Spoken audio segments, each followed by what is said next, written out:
online learning, so many teachers are trying to find ways to engage students and get them excited about learning again, even if it is through Zoom. I see far too many students show up with their cameras off, they're not participating, they're not even typing in the chat.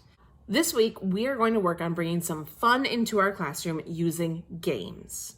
Hey there, I'm Emily Eggers, and this is Teaching from the Couch, where we help teachers like you save time and energy while creating amazing online classrooms. Today we're talking all about games. Now I know we may not be able to make our content area material super fun and engaging, but we can always add in a little bit of a break, a little bit of spice of life with some games in our online classrooms. First one I want to tell you about is Kahoot. Now I know we all have heard of Kahoot, but I am basically obsessed with Kahoot. There have been so many amazing updates to this platform that you could basically teach a whole lesson from Kahoot. The best way that I found to use Kahoot is for some much needed relief in the classroom. Students can't really be expected to be engaged and attentive for 5 or 6 hours straight, right? So let's give them a break and play a fun game.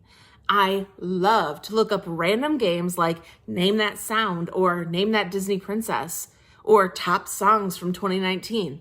There are tons of amazingly weird and awesome Kahoot games in the Discovery Library. You just gotta go look for them. The next game that I really love playing is a scavenger hunt. Now, if you've never played one of these before, they are super fun, and it's not the same type of scavenger hunt you may already know about, where you get a clue and you go to the next clue and that kind of thing. No, this is a scavenger hunt where we ask students to find something that matches blank description, and then they run around their house looking for that thing. I love this. We have way too much fun. We get goofy as all heck. Now and then you gotta be careful. Watch out for injury because people get real competitive. I know that I personally have gotten injured playing these scavenger hunt games. But in lieu of getting injured, it is super fun. So you might say something like, find something fuzzy or find something cozy. And then usually I count down from 10 and the students run around their house trying to find something. They come back and we all show off the thing that we found, right? Something fuzzy and cozy, I got my doggy, okay? Sometimes they come back with a blanket or a pillow or their cat or their dog. But it's always fun to see what they come back with, and then we comment about it, and then we do something else, like find something edible. And we all run around and we find some food. And it's fun to see which foods kids have near them because usually those are their favorite. If you want to learn more about scavenger hunts, be sure to check out the freebie linked in the description below because you can get your own scavenger hunt for free and try it out in your classroom today. Another game that I love to play with students is Pictionary. Now over Zoom, you can use like a whiteboard, like the whiteboard in Zoom, or you can share your screen and have them annotate directly on it. But I love doing this because it's just like a fun way to blow off steam. You could even do content area vocabulary Pictionary and make it educational and fun. But what I do is I send one student either back to the waiting room or to a breakout room. I go and I tell them the thing they're drawing, or you could type it in a private chat, whichever works. I let them know what the word is, and then the entire class gets to guess. Now, this does get noisy. It does get crazy, but that's part of the fun, really. It gives us a chance to break out of that perfect student shell and get all of our crazies out. And then usually I've noticed when we come back to the learning, everybody's much more well-behaved because they got to misbehave. They had permission to misbehave for a while. It was great. Another one that I really love is Scattergories. Now, Scattergories is this idea where you get a letter and then you have all these different categories and you have to come up with a word or a thing that matches each category that starts with that letter. Let's say the letter is S and the category is dinner entrees. You might say steak. Then the next category is recreational activities. So you might say skating. Fill in each of the categories with one word that starts with the specific letter for that round.